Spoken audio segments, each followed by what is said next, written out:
आज की वीडियो हर उस लड़की के लिए बहुत ज़्यादा इम्पॉर्टेंट है जिसकी शादी होने वाली है, या वो पसंद की शादी करना चाहती है, या फिर वो अरेंज मैरिज कर रही है, या रिश्ता हो गया है। और सबसे इम्पॉर्टेंट उनके लिए है जिनकी शादी हो गई है, या शादी होने के बाद लाइफ में बहुत सारे मसले चल रहे हैं। शौहर के साथ लड़ाई झगड़े, प्यार मोहब्बत कुछ नहीं है, या बहुत ज़्यादा प्यार मोहब्बत है। हर उस लड़की के लिए है जो मेरी सब्सक्राइबर है, मेरी वीडियोस को देखती है और उन्हें मेरी वीडियोस से मोटिवेशन मिलती है। अस्सलाम वालेकुम वरहमतुल्लाहि वबरकातुहू। कैसे हैं आप सब? आई होप आप सब बिल्कुल ठीक होंगे। अल्हम्दुलिल्लाह से मैं बिल्कुल ठीक हूँ। वीडियो के स्टार्टिंग में मैं एक चैनल आप लोगों के साथ शेयर करना चाहूँगी जिसका नाम है दैट मेडिको मुस्लिमा सना। ठीक है, इसे आप सब्सक्राइब कर सकते हैं यूट्यूब पर सर्च कर। और ये यहाँ पर कुछ आर्ट एंड क्राफ्ट से रिलेटेड, नीट से रिलेटेड, BOMS से रिलेटेड और स्किन केयर से रिलेटेड आपके साथ वीडियो शेयर करेंगी। और साथ ही कुछ इस्लामिक वीडियोस भी पोस्ट करेंगी। तो आप लोग इनको सपोर्ट करें, इनके चैनल को सब्सक्राइब कर लें। ज़िंदगी का सबसे खूबसूरत और सबसे पहला रिश्ता है मियाँ और बीवी का रिश्ता, जो अल्लाह ताला ने सबसे पहले बनाया। अम्मा हव्वा और बाबा आदम अलैहिस्सलाम को एक दूसरे के लिए लिबास बनाया, एक दूसरे को मियाँ बीवी बनाया और इस दुनिया की नस्लें चलाई। और तभी ये दुनिया बनी, तभी हम सब पैदा हुए। और आज हम क्या कर रहे हैं? पूरे मुआशरे में तलाक रेशो इतनी ज़्यादा बढ़ गई है कि आज मुसलमानों के यहाँ भी हर बात पर तलाक हो जाती है। लड़कियाँ भी सेल्फ़ इंडिपेंडेंट होती जा रही हैं, वो हर बात पे डाइवोर्स की बात करने लग जाती हैं और शौहर गुस्से में आके तलाक दे देते हैं। आज मैं आप लोगों के साथ अपना खुद का भी एक्सपीरियंस शेयर करूँगी, और इसी वीडियो में मैं आप लोगों के साथ एक ऐसी लड़की की स्टोरी शेयर करूँगी जो अपने घर को छोड़कर दारुल उलूम जाने का फ़ैसला कर लेती है। और फ़ैसला क्या कर लेती है? वो तो जाकर रहने शुरू कर लेती है। फिर उसको क्या रियलाइज़ होता है, तो आज बताऊँगी। ये कहानी एक ऐसी लड़की की है जिसका डाइवोर्स होते हुए बचा, और इसलिए सुना रही हूँ क्योंकि मेरे चैनल पर बहुत ज़्यादा कमेंट्स आते हैं कि आप ही हमारा डाइवोर्स होने वाला है, प्लीज़ हमें कुछ ऐसा बताएं पढ़ने के लिए कि हमारे शौहर के दिल में हमारे लिए मोहब्बत पैदा हो जाए, वो हमें छोड़े नहीं और वो हमें अपने घर वापस ले जाए। तो ये कहानी है कराची में रहने वाली जीनत की। जीनत कहती हैं कि एक वक्त ऐसा था जब मेरी शादी हुई और मैंने देखा कि मेरे शौहर सबसे अटैच थे अपनी फैमिली में।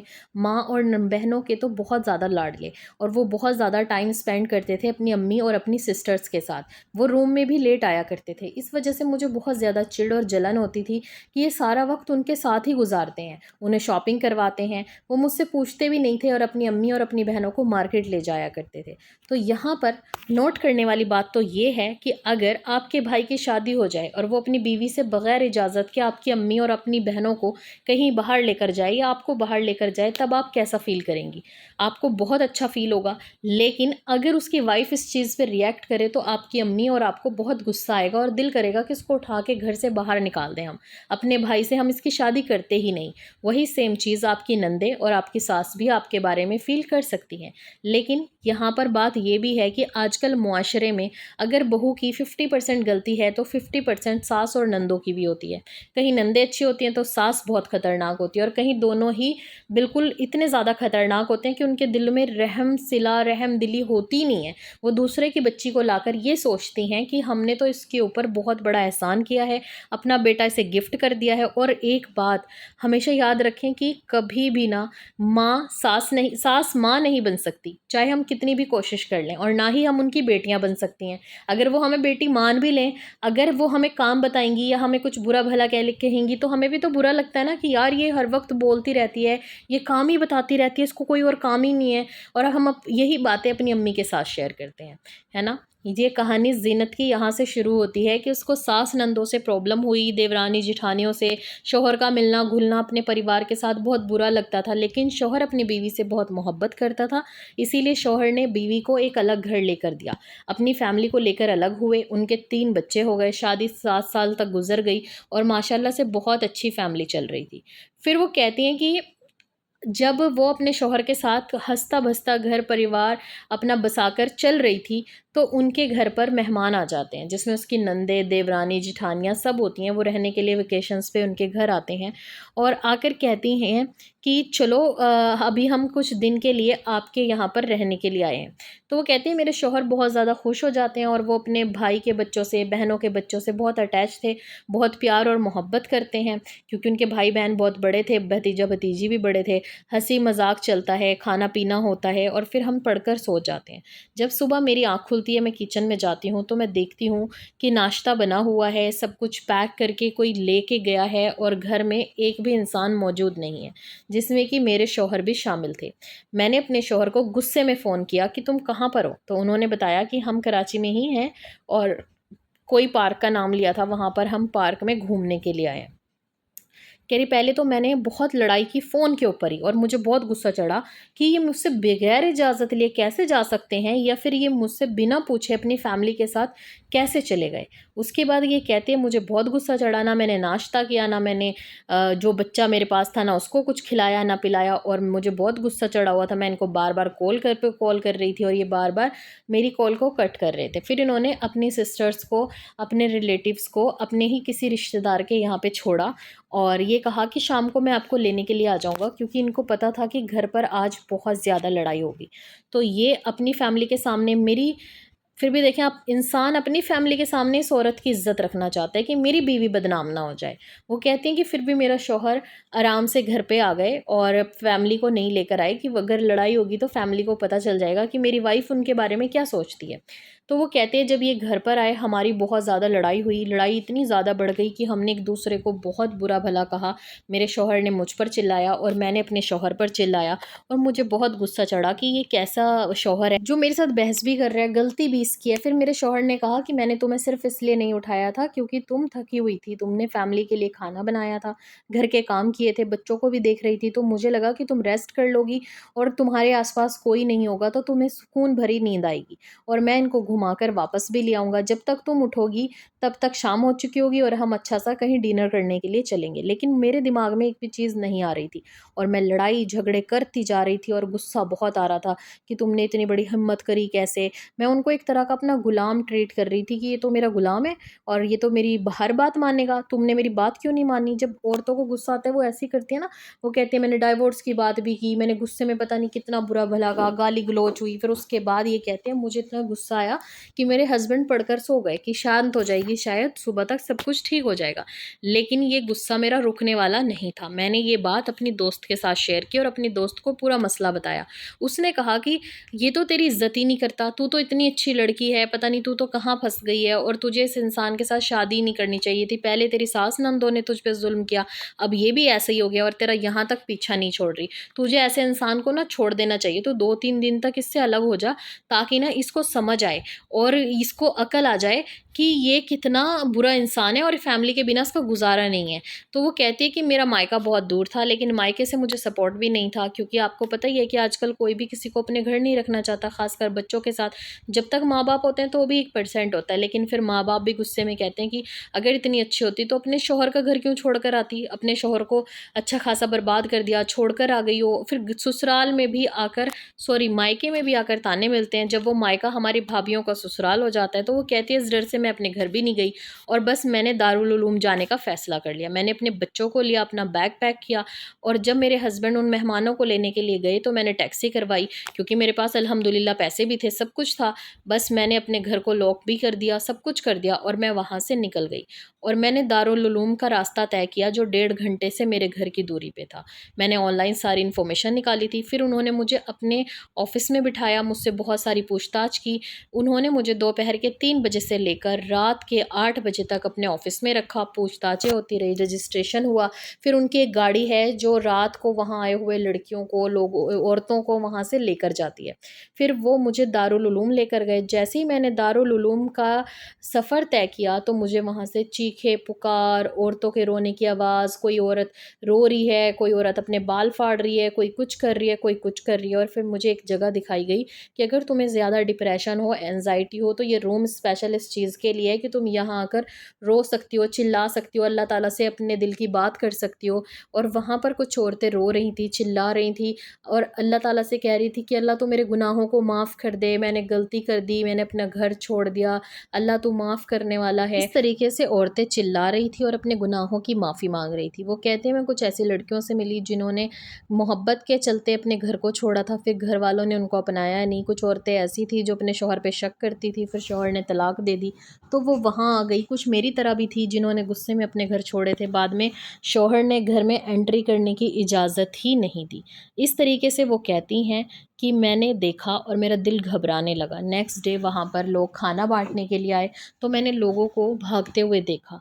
फिर मैंने किसी से पूछा कि क्या बाँट रहे हैं? उन्होंने कहा कि ये पिज़्ज़ा लेकर आए हैं, बर्गर्स लेकर आए हैं, नूडल्स लेकर आए हैं, जल्दी आ जाओ तुम वरना फिर कभी नहीं मिलेगा। और मैं उस वक़्त उन औरतों के साथ उन बच्चों को भी देख रही थी जो भाग रहे थे, बिलबिला रहे थे कि हमें किसी तरीके से ये चीज़ मिल जाए। फिर मैंने सोचा कि ये तो चीज़ें मेरे घर में रोज़ आती थी, इससे अच्छा खाना तो मैं डेली बनाती थी।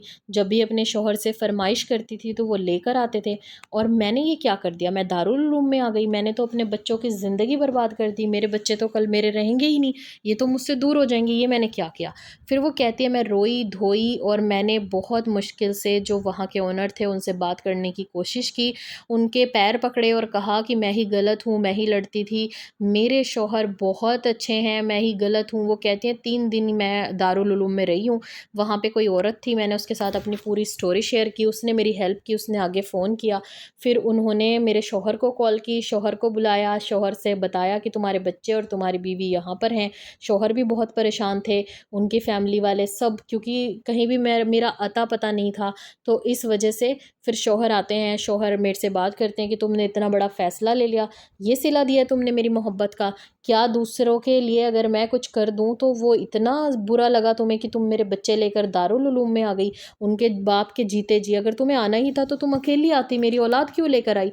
देखो फिर मर्द गुस्से में कहते ही हैं, वो कहती है कि फिर मैंने भाई नीचे होकर माफ़ी माँगी और अल्लाह ताला से तौबा की, और अपने शौहर से भी माफ़िया माँगी, अपने शौहर से भी कहा कि मेरी गलती है, मुझे माफ़ कर दो और ज़िंदगी में कभी मैं ऐसा फ़ैसला नहीं लूँगी।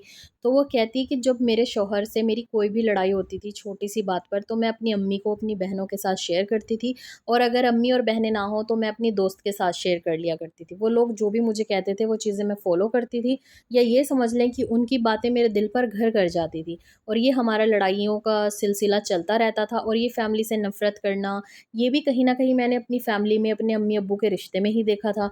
तो ये चीज़ें मुझे भी वैसे ही लगती थी जैसे मेरी अम्मी अपने नज़रिए से देखती थी। फिर वो कहती है कि मैंने अपने शौहर से जब माफ़ी माँगी तो मैंने अपने ससुराल को दिल से एक्सेप्ट किया।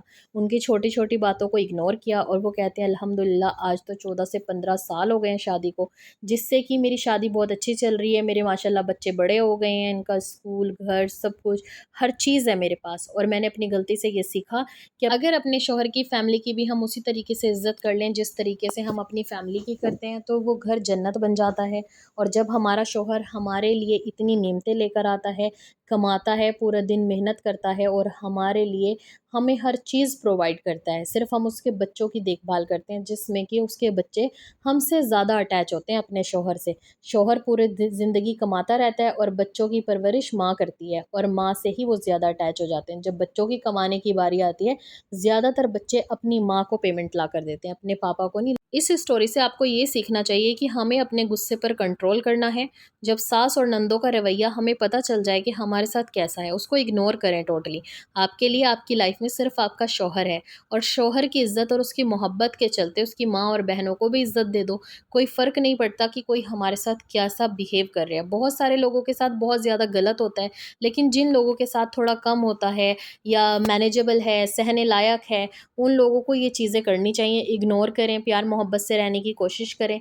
और नंबर 1, अपने शौहर की बात कभी भी अपनी किसी भी फ्रेंड के साथ शेयर ना करें, ना अपनी अम्मी के साथ, ना अपनी बहनों के साथ। अगर आप उनसे बुराइयाँ शेयर कर रहे हैं तो फिर आप उनको अच्छाइयाँ भी बताएँ कि भाई ये भी अच्छाइयाँ हैं, उनकी भी इसमें कोई गलती नहीं है कि अगर वो आपको कोई गलत राय दे दें। नंबर 2, अपने बेडरूम की बातें, कि आप अपने बेडरूम में किस तरीके से रहते हैं, आप अपने शौहर के साथ कैसा ताल्लुक़ रखती हैं, अच्छा, बुरा, जैसा भी है, अपनी दोस्तों को, अपनी बहनों को नहीं बताना है। अम्मी के साथ तो हम शेयर नहीं करते। नंबर 3, आपके ससुराल में आपका बिहेवियर कैसा है, या आपके ससुराल वालों का बिहेवियर आपके साथ कैसा है, ये भी आपने किसी के साथ शेयर नहीं करना, वरना लड़कियाँ आपको ये एडवाइस देती हैं, अच्छा तुम्हें ऐसे कह रही है तुम्हारी सास, फिर तुम ऐसे करो, अच्छा तुम ऐसे कर रही हो, तुम ऐसे करो। और जब कोई आपसे ये पूछे, नंबर 4 है ना ये, आपने जब आपसे किसी ने ये पूछना है कि आपके शौहर ने आपको बर्थडे पे या एनिवर्सरी पे क्या गिफ्ट दिया, तो फिर आप उनसे कहो कि उसने मुझे इस दुनिया की सबसे खूबसूरत चीज़ दी है और वो है मोहब्बत। अगर वो आपकी एनिवर्सरी और बर्थडे भूल भी जाए, तब भी आपने दूसरों को नहीं बताना कि वो तो भूल गया था, उसने तो याद ही नहीं रखी, उसने तो मुझे कुछ दिया ही नहीं। अगर एक झूठ आपका रिश्ता बचा सकता है, आपके उन दोस्तों की नेगेटिविटी से आपको बचा सकता है, तो आप कह सकती हैं कि मेरे शौहर ने मुझे कैश दे दिया। या फिर आप ये कह सकती हैं थोड़े दिन पहले जब उन्होंने आपको कभी कुछ दिलाया हो, उसी गिफ्ट को आप अपनी बर्थडे या एनिवर्सरी की गिफ्ट समझकर लोगों के साथ शेयर कर लें कि मेरे शौहर ने मुझे पहले ही ये हैंडबैग या फिर सूट या फिर सैंडल्स गिफ्ट कर दिए थे। और अगर कोई ऐसा है, चाहे वो आपकी बहन है, अम्मी है या दोस्त है, जो आपके गिफ्ट को देखे बिना मानेगा ही नहीं, तो उनको कह दो कि कैश है या फिर अभी हम प्लान कर रहे हैं वेकेशंस, हम कहीं जाएंगे।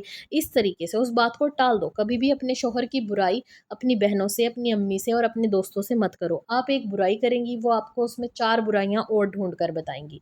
और सबसे बड़ी बात, अपनी फाइनेंशियल प्रॉब्लम जो आपके शौहर की और आपकी चल रही है, वो कभी भी किसी के साथ शेयर ना करें, ना अपने घरवालों के साथ, ना अपने दोस्तों के साथ, ना ही किसी गैर महरम के साथ।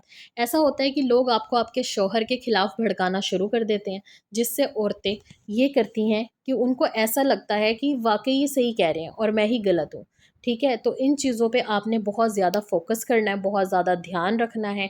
ये बहुत इंपॉर्टेंट चीज़ें हैं। अपने बेडरूम की बात शेयर नहीं करनी, अपने दिल की बात शेयर नहीं करनी, अपनी लाइफ़ के बारे में कोई भी डिस्कशन नहीं करना। फाइनेंशियल प्रॉब्लम है तो कोई आपकी हेल्प नहीं करेगा। आपने और आपके हस्बैंड ने ही उस प्रॉब्लम को सॉल्व करनी है, तो दूसरों को क्यों बताना है? बेसिकली अपने रिश्ते में किसी तीसरे को मत आने दें। वो तीसरा आपकी सौतन नहीं, बल्कि आपके परिवार का कोई भी इंसान हो सकता है। ना अपनी नंदों से, ना अपनी बहनों से, ना अपनी माँ से, ना अपनी सास से, ना अपने किसी दोस्त से। अपने रिलेशनशिप के बारे में बिल्कुल भी बात ना करें, हमेशा खुश रहेंगी।